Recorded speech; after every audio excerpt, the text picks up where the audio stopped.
नमस्कार, स्वागत है आपका मेरी दुनिया में। कैसे हैं आप लोग? आशा करती हूँ बिल्कुल ठीक होंगे और मैं भी बिल्कुल ठीक हूँ। तो आज मैं आपको मार्गशीर्ष गुरुवार व्रत के बारे में यानी कि उसकी उद्यापन विधि बताऊंगी, पूजन सामग्री बताऊंगी। यह पूजन सामग्री आप जब व्रत करेंगे तब भी यही सामग्री लगेगी और जब आप उद्यापन करेंगे तब भी यही सामग्रियाँ आपको लगेंगी। और इस बार 2021 में किस किस डेट में गुरुवार पड़ रहा है यानी कि मार्गशीर्ष का गुरुवार पड़ रहा है, ये सारी जानकारी दूंगी। इससे पहले के वीडियो में मार्गशीर्ष गुरुवार व्रत की सभी जानकारियाँ, उसका महत्व और उसके बारे में पूजन विधि मैं सब कुछ उसमें बता चुकी हूँ। तो आप उस वीडियो को भी वॉच कर सकते हैं मेरे चैनल पे जाके। अभी तक अगर आपने मेरे चैनल को सब्सक्राइब नहीं किया है तो नीचे दिए गए सब्सक्राइब बटन को हिट कर दीजिए, बेल आइकन को दबा दीजिए, ऑल में क्लिक कर दीजिए, जिससे मेरे वीडियो के सारे नोटिफिकेशन आपको मिलते रहें। तो चलिए शुरू करते हैं अपने वीडियो को। तो सबसे पहले मैं आपको उद्यापन विधि बताती हूँ कि इस व्रत की उद्यापन विधि किस प्रकार करनी है। तो सबसे पहले हम जान लेते हैं कि हमें उद्यापन किस गुरुवार को करना है। तो आपने जितने गुरुवार व्रत रहने का संकल्प लिया है उतने गुरुवार व्रत रहें। आखिरी गुरुवार आप उद्यापन कर सकते हैं या फिर सारे गुरुवार व्रत कर अगला जो गुरुवार आएगा उसमें उद्यापन करें। जैसे आपने 1 महीने के व्रत का संकल्प लिया है तो आपको 4 गुरुवार मिलेंगे, तो आप चौथे गुरुवार भी उद्यापन कर सकते हैं और आप 5वें गुरुवार भी उद्यापन कर सकते हैं। यदि आप चौथे गुरुवार उद्यापन करेंगे तो आप अन्न का प्रसाद न खाएं, नहीं तो आपका संकल्प टूट जाएगा। यदि आप 5वें गुरुवार उद्यापन कर रहे हैं तो आप प्रसाद ग्रहण कर सकते हैं, क्योंकि आपके 4 गुरुवार व्रत का संकल्प पूर्ण हो गया है।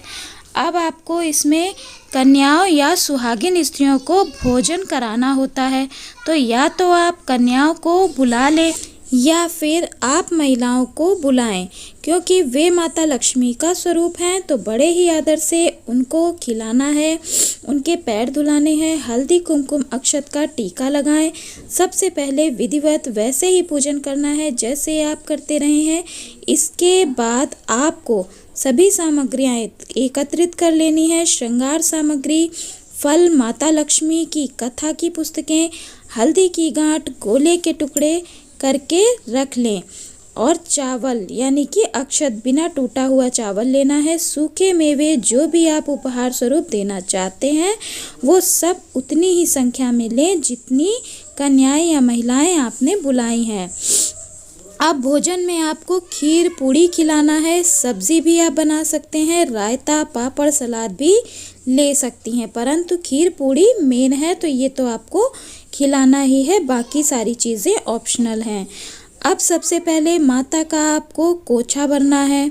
एक थाल में लाल साड़ी या चुनरी या ब्लाउज पीस ले लें, उसमें एक नारियल रखें। अब आपको चावल से माता का 5 बार कोछा भरना है।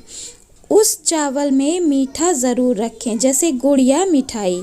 5 बार कोछा डालकर उसमें श्रृंगार सामग्री रखें, फल रखें, मेवे रखें, मतलब वो सब रखें जो आप महिलाओं को उपहार में देंगी। एक हल्दी की गांठ अवश्य रखें और कोछे में हल्दी कुमकुम का तिलक ज़रूर लगाएं।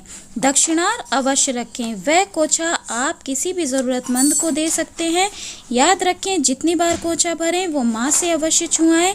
सभी सामग्रियाँ माँ से छुआ के ही आपको कोछा भरना है, या फिर आप बाद में भी माँ को कोछा छुआ कर किसी को भी दे सकती हैं। अब महिलाओं के पैर धुलें, महावर लगाएं, हल्दी कुमकुम का टीका करें। यदि चूनर लाए हैं तो वो भी उठा दें, भोजन कराएं, उपहार दें, दक्षिणा दें, पैर छुएं और उनको सम्मान पूर्वक विदा करें। इस प्रकार आपको उद्यापन विधि करनी है। यदि सक्षम है तो पंडित जी को बुलाकर भी उद्यापन करा सकते हैं। बाद में माँ से क्षमा याचना ज़रूर करें कि जो भी कमी रह गई हो उसको क्षमा करें और हमारे घर में स्थायी रूप से हमेशा रहें। हमारा घर धन धान्य से भरें, अष्टलक्ष्मी हमारे घर हमेशा वास रहे। हे माता, हमसे हमेशा प्रसन्न रहें। साथ में गणपति भगवान माता सरस्वती से भी आग्रह करें कि वे भी रिद्धि सिद्धि के साथ हमारे घर पधारें और सद्बुद्धि प्रदान करें, क्योंकि लक्ष्मी प्राप्ति के साथ सरस्वती माँ के आशीर्वाद की भी अति आवश्यकता होती है। पूजन सामग्री चलिए अब जान लेते हैं।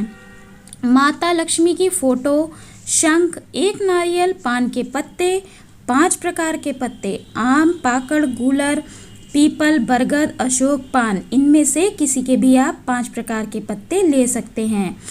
हल्दी, कुमकुम, खड़ी हल्दी, अक्षत, सिंदूर, चौकी में बिछाने के लिए लाल या पीला कपड़ा, कमल का पुष्प, गुलाब का पुष्प, श्री यंत्र, कलश, मौली, कलश में डालने के लिए हल्दी की गांठ, सिक्का, सुपारी, इलायची, लौंग, दूर्बा, कौड़ी, गोमती चक्र, कमल, गट्टा, आंवले का पत्ता, अखंड ज्योत, दीपक, तिल के तेल का या घी का, पुष्पमाला, आचमन के लिए जल, गंगा जल, फल, अनार, केला, संतरा, सेब, कैथा, बेल।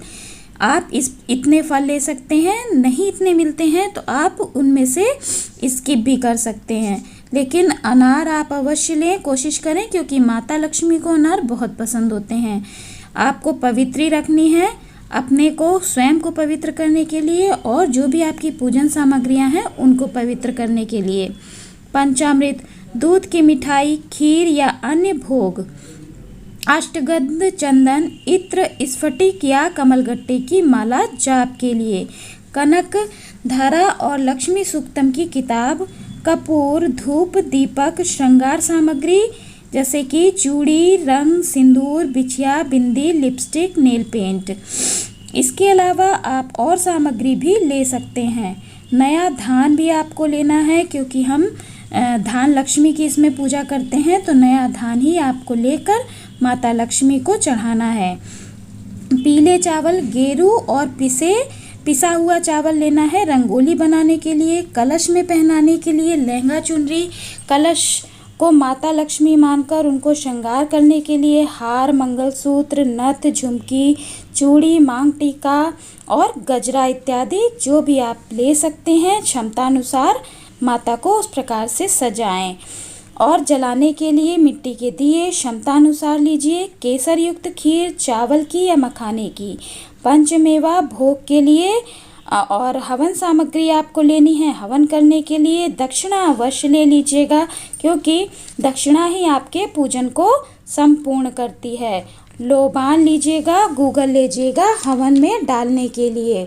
तो चलिए अब जान लेते हैं कि कब कब पड़ रही है मार्गशीर्ष गुरुवार। तो इस बार मार्गशीर्ष के गुरुवार 4 ही मिल रहे हैं।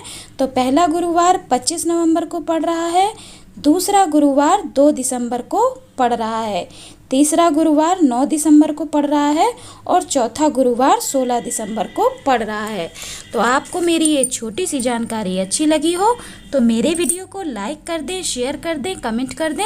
कमेंट में जय लक्ष्मी मैया की अवश्य लिखें। तो खुश रहें, मस्त रहें, मुस्कुराते रहें।